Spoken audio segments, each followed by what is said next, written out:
Your Excellencies, distinguished guests, ladies and gentlemen, it is an honor for me to commemorate a true hero, Raoul Wallenberg, a righteous among the nations, a man amidst inhumanity.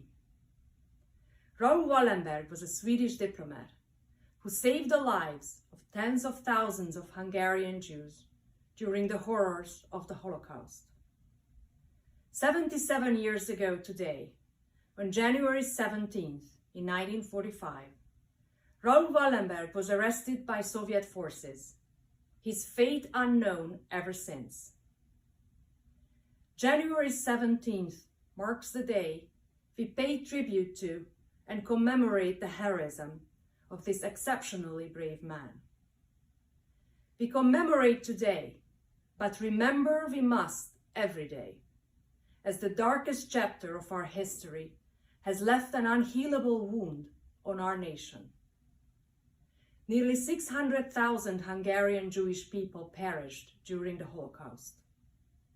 It is our duty to remember and to pass on the knowledge and lessons of what happened.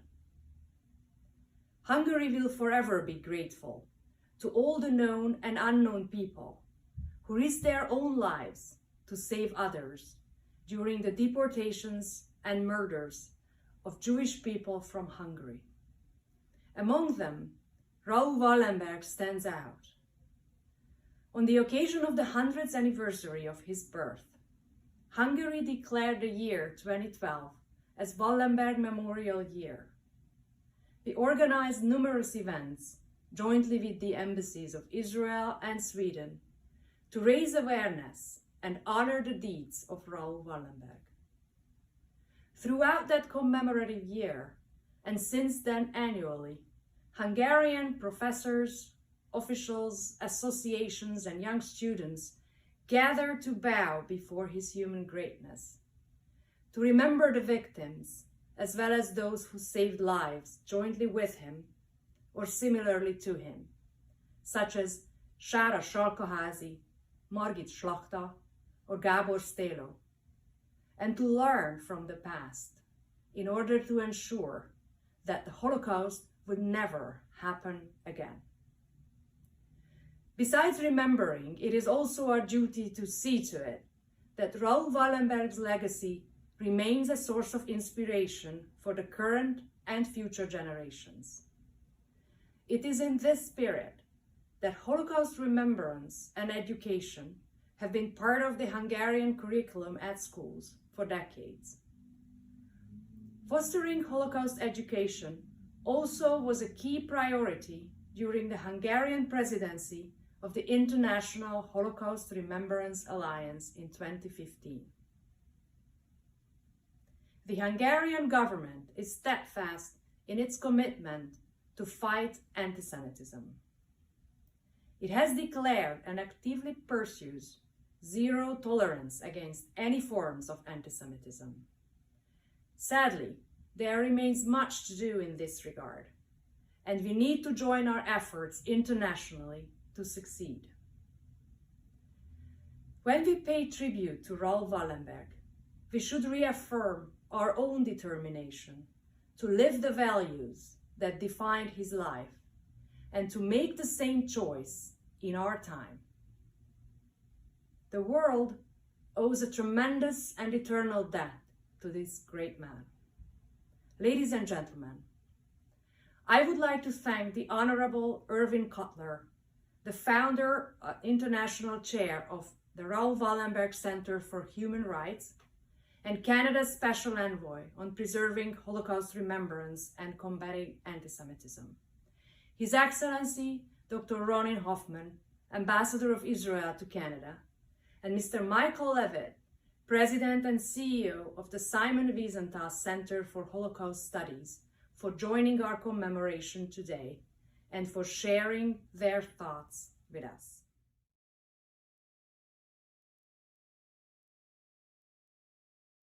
Begin by commending Ambassador Dr. Maria Vaz Salazar and the Hungarian Embassy for convening this timely and significant forum in remembrance of and in tribute to Raoul Wallenberg, Canada's first honorary citizen, who demonstrated how one person with the compassion to care and the courage to act can confront evil, prevail, and transform history. Accordingly, Prime Minister Justin Trudeau at the recent Malmo International Conference on Holocaust Remembrance and Combating Anti-Semitism, as one of Canada's country pledges at this conference, undertook to reaffirm, learn about, teach about Raoul Wallenberg's heroic life and legacy, and to do so on Raoul Wallenberg International Commemorative Day, January 17th, where we commemorate the 77th anniversary of his disappearance on this date in 1945.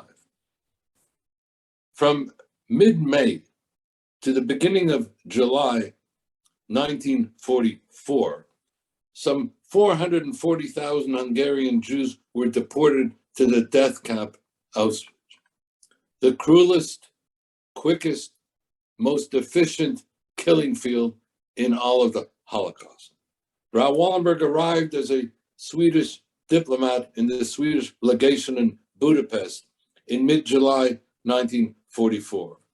And with a combination of ingenuity and inspiration and bluff and bravado, he mobilized the diplomatic community and others, and for the next 6 months, they saved 100,000 Hungarian Jews, more than any other government or group, while the international bystander community was characterized by indifference and inaction. An important lesson for us today, because as we witness the international drumbeat of evil that is finding expression, it too now is accompanied by indifference and inaction. And so Raoul Wallenberg's heroic life and legacy can serve as inspiration for us all in these times. I first learned about Raoul Wallenberg's heroism from Holocaust survivors who had been saved by Wallenberg, who were members of the Association of Survivors of Nazi Oppression in Canada, for whom I was acting as pro bono counsel in the 70s. I also learned about his heroism from Congressman Tom Lantos, who had been himself saved by Wallenberg, went on to become a congressman in the US, and who inspired the granting of honorary citizenship to Raoul Wallenberg by the US in 1981, and with whom I enjoyed a close association and friendship. And from his family, from Raoul Wallenberg's family, his brother Guy von Dardel, his sister Nina, his nieces, all of whom I've worked with and been the beneficiary of their friendship over the last 40 years. And finally, in this regard, Swedish diplomat Per Anger, who worked to save Hungarian Jews in 1944 in Hungary, became the Swedish ambassador to Canada in 1976, with whom I developed a close friendship and relationship, which then helped to inspire and underpin the granting of honorary citizenship to Raoul Wallenberg in 1985.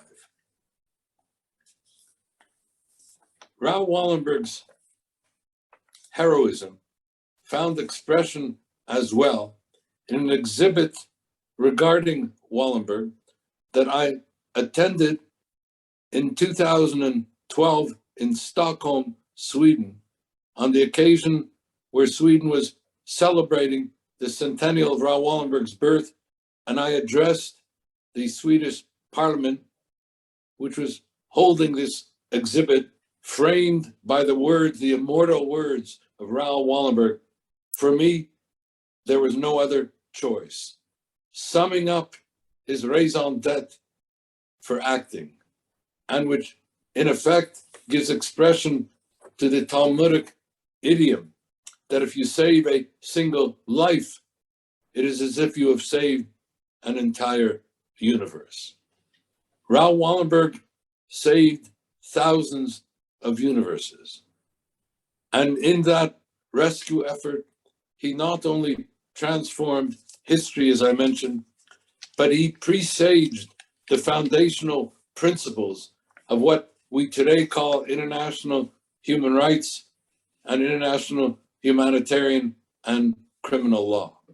In distributing Schutzpasses, diplomatic passports, Raoul Wallenberg conferred diplomatic immunity and protection on its recipients, just as in the establishment of safe houses, he provided diplomatic sanctuary for its inhabitants. And through these means alone, he saved 50,000 Jews and presaged what we call today the diplomatic remedy of immunity and protection, so necessary in our day as it was then.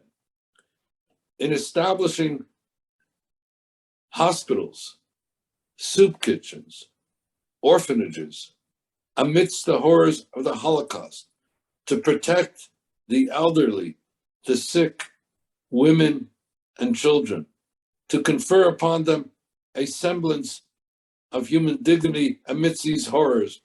Raoul Wallenberg presaged what today we call international humanitarian assistance. In protecting and rescuing civilians in the horrors of the Holocaust, Wallenberg presaged what we today call international humanitarian intervention, let alone also the principle of the responsibility to protect. And his last rescue was perhaps the most memorable and underpinned what we today call international criminal law. Nazi generals were marching on the Budapest ghetto, threatening to liquidate the ghetto and execute its 70,000 Jews. Raoul Wallenberg, in that mixture of bluff and bravado, as I described, warned the Nazi generals that if they did not desist, they would be held responsible and would be prosecuted for their war crimes and also arguably executed for these war crimes. The Nazi generals desisted, and here too, thousands were saved by this means alone. And so to the Nazi desk murderer Adolf Eichmann, Raoul Wallenberg was the Judenhund Wallenberg, Wallenberg the Jewish dog. But for the thousands of those he saved, Wallenberg, as the survivors have told me, was the guardian angel. One final word. While Wallenberg saved so many, he was never saved by so many who could. When the Soviets entered Hungary as liberators on January 17th, 1945, rather than greet Wallenberg as the fellow liberator and rescuer that he was, they arrested him, imprisoned him, and he disappeared into the Gulag, with the Soviets subsequently claiming in two contradictory references that he died of a heart attack in 1947 or that he was murdered in 1947. I chaired an international commission on the fate and whereabouts of Raoul Wallenberg, in which participated also Raoul Wallenberg's brother, Professor Guy von Dardel, and Nobel Peace Laureate Elie Wiesel. And we published our commission report in 1990 and conveyed it to then Soviet leader Gorbachev at the time, wherein we determined, and quoting also an American court judgment in the case of Guy von Dardel and the USSR of 1985, that the evidence was, to quote the judgment and to quote our report, incontrovertible, that Raoul Wallenberg did not die in 1947 as the Soviets claimed he did, that the evidence was compelling that Wallenberg was alive still in the 50s and 60s, and even credible that he was alive in the 70s and 80s. Indeed, in one of my last conversations with Soviet Nobel Peace Laureate Andrei Sakharov, who was investigating what happened to Raoul Wallenberg, and this in 1989, Andrei Sakharov conveyed to me that he believed that Wallenberg was still alive and being held in a psychiatric clinic somewhere between Moscow and Leningrad. Regrettably, some 1 month after that conversation, which took place between us in November 1989 in Moscow, Andrei Sakharov died on December 14th, and his own investigation and our own conversations never continued. But this brings me to the particular point that we have a responsibility to make a determination as to what in fact happened to Raoul Wallenberg, to provide for Raoul Wallenberg, his family, the thousands of those who were saved by him, the international community, the final truth and justice and accountability with respect to what happened. And so I'm calling upon the countries who granted Raoul Wallenberg honorary citizenship to come together and call upon the Russian leadership today to open up the archives, to unmask the secret blank spots of history as they've been characterized, and to share with us the truth and secure the justice that is so warranted for Raoul Wallenberg, his life and legacy, his family, the thousands who were saved by him, and for our common humanity. And so may this Raoul Wallenberg Commemorative Day be not only a day of remembrance, which it is, but may it also be a day of remembrance to act, where we both learn and act upon Raoul Wallenberg's heroic legacy and help better the human condition and our common humanity. Thank you. It's an honor to join my fellow ambassadors, high commissioners, and diplomats in commemorating and honoring the life and memory of Raoul Gustav Wallenberg.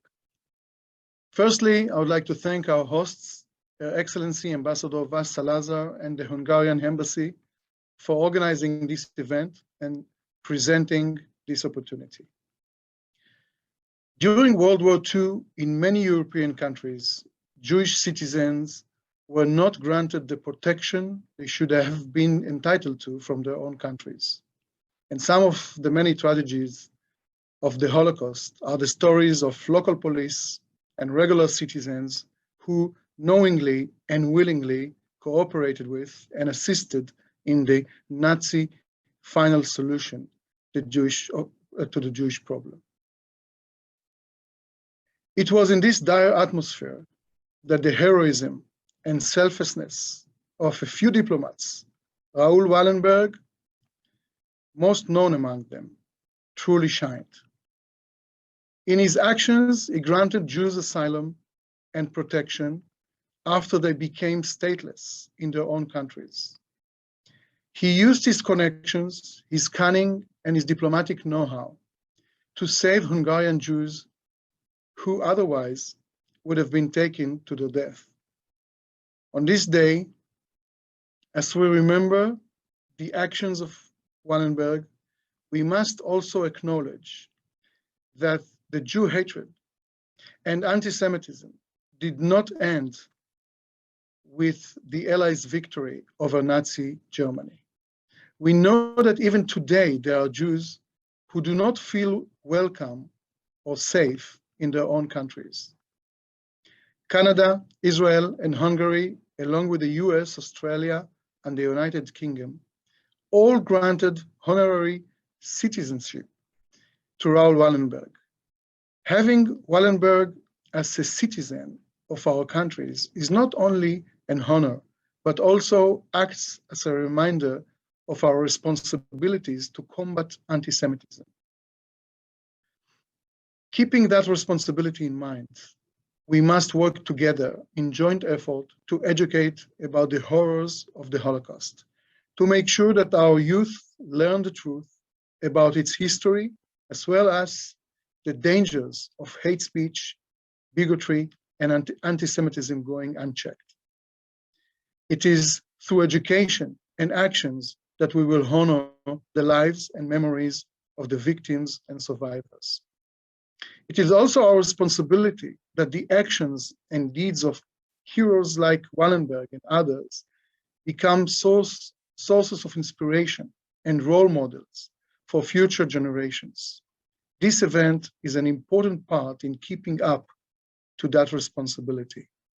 Thank you very much.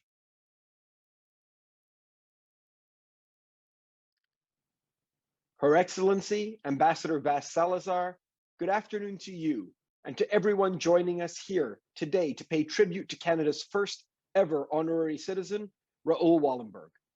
First, I want to thank our friends at the Hungarian Embassy in Ottawa for organizing this important commemoration and for inviting friends of the Simon Wiesenthal Center to be part of it. On behalf of our organization, which is actively engaged in teaching the lessons of the Holocaust, I'm honored to participate in this initiative in memory of one of my personal heroes. In one of the darkest chapters of human history, Raoul Wallenberg stands out as a rare source of light. He courageously defied the forces of Nazi evil, enabling tens of thousands of Hungarian Jews to escape deportation and certain death. At great personal risk, he saved more Jews from the Holocaust than any other individual, group, or government.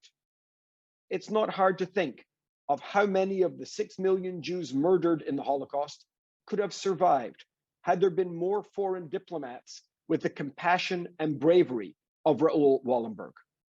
Today, as we sadly witness a resurgence in hatred, intolerance, racism, and anti-Semitism in Canada and around the world, we need to share the story of Raoul Wallenberg to show the importance of personal responsibility and the impact that one individual can make. His legacy should inspire all of us to do more in the fight against all forms of hatred and discrimination. In Jewish tradition, when someone dies, we say, may his or her memory be a blessing. Certainly, in the case of Raoul Wallenberg, his memory is not only a blessing, but an example for each and every one of us to live up to. The Jewish people will forever be grateful to Mr. Wallenberg and to all other righteous people who risked their lives to save Jews from the Nazis and certain death. Thank you again, Ambassador Vas Salazar, for organizing this important initiative in honor of Raoul Wallenberg. Thank you.